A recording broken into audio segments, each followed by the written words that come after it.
Welcome to Rapid Revision series by Last Moment Preparation. In this video, we will cover solid principles of object-oriented design. These five principles help in maintaining clean, flexible code and are often discussed in technical interviews and software development practices. The solid principles stand for five design principles: single responsibility, open closed, Liskov substitution, interface segregation, and dependency inversion. Let's go through each of them with examples to understand their importance.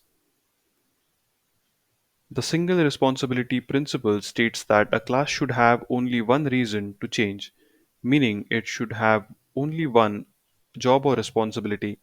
For example, an invoice class should handle only tasks related to invoices, such as calculating totals or adding line items, and not be responsible for printing the invoice. This separation makes the code easier to maintain. The open or closed principle suggests that software entities like classes or functions should be open for extension but closed for modification. This means you can add new functionality by extending existing code without modifying the core. For instance, instead of modifying a payment class, you could extend it with a new credit card payment class, keeping the original class unchanged. The Liskov substitution principle states that objects of a superclass should be replaceable with objects of a subclass without altering the correctness of the program. For example, if rectangle is a subclass of shape, we should be able to use rectangle wherever a shape is expected without breaking the functionality of our program. The interface segregation principle advocates that a client should not be forced to depend on interfaces it does not use.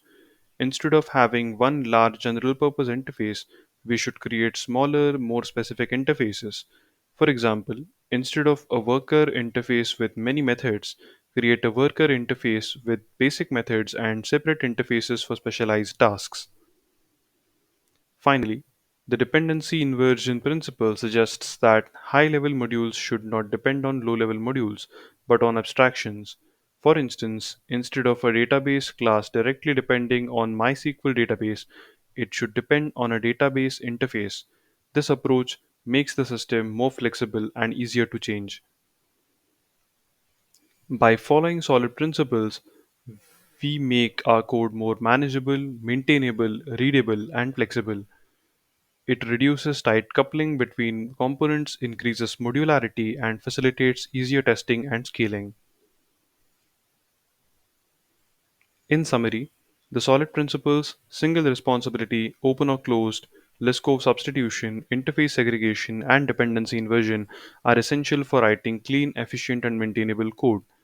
They help you create a flexible architecture that can adapt to changes without requiring a complete overhaul. Thanks for watching. If this video helped you understand the solid principles, please like, share, and subscribe to Last Moment Preparation for more quick revision content. Let us know in the comments what topic you would like us to cover next. See you in the next video. Bye bye.